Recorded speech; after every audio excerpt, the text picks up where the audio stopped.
निखिल, हाँ शिखा। यामी की ट्यूशन की फीस देनी है, पैसे देते जाना। ट्यूशन की फीस? अच्छा, कितनी फीस है उसकी? 1500 रुपए। काफी दिन हो गए, अच्छा नहीं लगता ऐसे। रख कर जाना, मैं दे दूंगी फीस। पर मेरे पास तो सिर्फ 200 रुपए हैं। अब 1500 रुपए कहाँ से लाऊं मैं? शिखा, एक बार आना। आई। हाँ बताओ, क्या हुआ? मैं ये बोल रहा था यार कि तुम भी तो पढ़ी लिखी हो ना, तो हमारी बेटी बाहर किसी और से क्यों पढ़ने जाएगी? तो तुम यामी को अपने घर पे क्यों नहीं पढ़ा देती? तुम्हें तो पता है ना, जहाँ वो पढ़ने जाती है वहाँ पे कितने बच्चे और पढ़ने के लिए आते हैं। क्या पता टीचर हमारी बेटी पे ध्यान दे पाती हो या नहीं, इसलिए मैं कह रहा हूँ तुम उसे घर पे पढ़ा लो ना। निखिल, तुम तो जानते हो बच्चे हमारे पास पढ़ ही नहीं पाएंगे। अरे वो डरते ही नहीं है हमसे, कम से कम ट्यूशन टीचर से डर तो जाएंगे। और क्या हो गया, तुमने पहले तो कभी ऐसे नहीं बोला। कोई दिक्कत परेशानी है क्या? नहीं नहीं, मुझे कोई परेशानी क्यों होगी? मैं तो बस इसलिए कह रहा था ताकि वो घर पे पढ़ लेगी तो अच्छा रहेगा ना, तुम उसे अच्छे से पढ़ा सकती हो, बस इसलिए। चलो कोई बात नहीं, अभी मैं चलता हूँ, ठीक है? अरे पर फीस तो दे दो, 2-3 दिन हो गए, सारे बच्चों ने फीस दे दी होगी। बेचारी बच्ची को बुरा लगता होगा ना, तो मुझे फीस दे दो, मैं दे दूंगी उसे। अरे कोई बात नहीं, फीस ही तो देनी है ना। अभी नहीं तो बाद में दे दूंगा। एक काम करता हूँ, शाम को आके तुम्हें दे देता हूँ, ठीक है? अभी मैं लेट हो रहा हूँ। अरे तू ऐसे क्यों बोल रहे हो? कैश नहीं है तुम्हारे पास तो ऑनलाइन ट्रांजैक्शन कर दो ना, मैं ऑनलाइन पे कर दूंगी उनको। शिखा, मैं तुमसे बोल रहा हूँ ना, अभी मुझे ऑफिस जाने दो, मैं लेट हो रहा हूँ। खामा का बॉस मुझे डांट लगाएगा। मैं जब ऑफिस से वापस आऊंगा ना तो एटीएम से पैसे निकालूंगा और घर आके तुम्हें दे दूंगा, ठीक है? मैं चलता हूँ। अरे पर अभी दे दोगे तो क्या चला जाएगा? निखिल, इसे क्या हो गया अचानक से?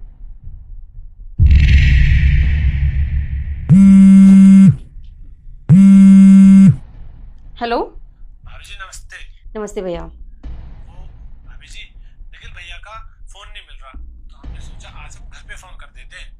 हाँ जी बताइए, कैसे फोन किया? भाभी जी, आपके घर पे ना राशन जाता है हमारी दुकान से, वो भी पिछले 2 महीने से जा रहा है और उधार जाता है।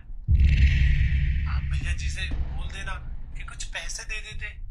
उधार? नहीं नहीं भैया, हम तो नगद सामान लेते हैं ना आपसे, उधार कब से होने लग गया? अरे नहीं भाभी जी, हो सकता है निखिल भैया ने आपको बताया ना हो, पिछले 2 महीने से हमारी दुकान से आपके घर पर राशन उधार जा रहा है। और भाभी जी, कुछ पैसों की जरूरत भी पड़ रही थी, मैं बस इसलिए कॉल कर रहा था। अच्छा। कोई बात नहीं भैया, आप परेशान मत होइए, मैं जल्दी पैसे भिजवाती हूँ। जी भाभी जी, नमस्ते। नमस्ते। निखिल ने मुझे बताया नहीं, चल क्या रहा है मेरे घर में, मुझे समझ ही नहीं आ रहा।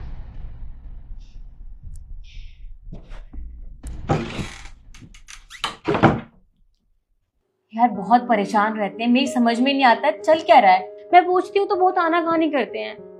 कल की बात ले लो, यामी की फीस मांग रही थी उनसे, इतनी आनाकानी की है पैसे देने में, मुझे समझ में नहीं आता है कि चल क्या रहा है। और तो और दुकानदार को पैसे भी नहीं दिए। उसने मुझे कॉल करके बोला कि भैया ने 2 महीने से उधार चुकता नहीं किया है। मुझे तो ये भी नहीं पता था कि मेरे घर में उधार का सामान आ रहा है। कुछ समझ नहीं आ रहा, मैं निखिल से बात करूँ तो कैसे करूँ यार, तू ही समझा मुझे। यार क्या पता, हो सकता है कि एक सेकंड, शायद इंपॉर्टेंट कॉल है। हेलो। एक बार जरा देखोगे, क्या पता कोरियर वाला हो सकता है। हाँ क्यों नहीं। क्या कह रहे थे? अच्छा मेल्स, हाँ वो एक बार मैं चेक कर लेती हूँ। हाँ जी। मैडम, आपका ऑर्डर।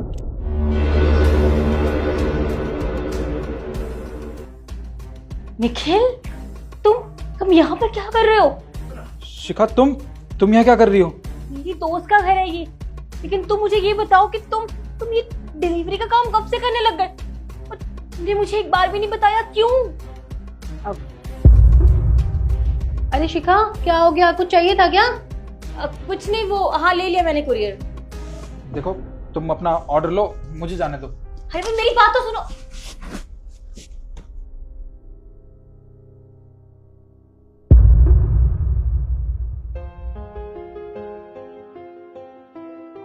निखिल, तो मुझे अब भी कुछ बताओगे या अभी भी नहीं बताओगे? हाँ क्या चल रहा है ये सब? एक बात बताओ, तुमने राशन के पैसे नहीं दिए, यामी की फीस तक नहीं भरी, और डिलीवरी का काम तुम ये सब काम कब से करने लग गए?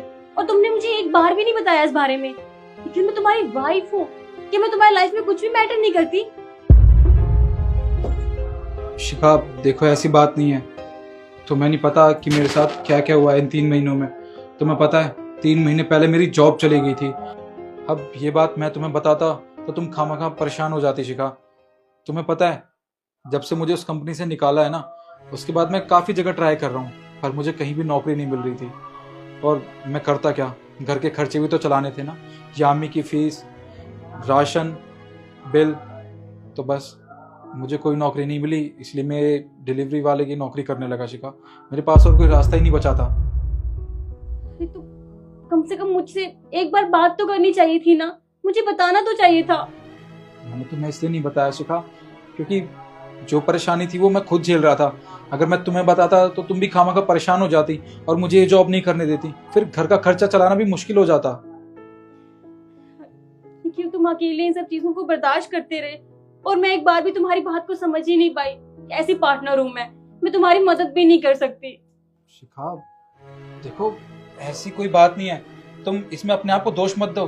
तुम मेरी बहुत अच्छी पार्टनर हो, मुझे तुम पे गर्व है। निखिल देखो, आज तक जो भी किया तुमने अकेले किया है, लेकिन अब बस।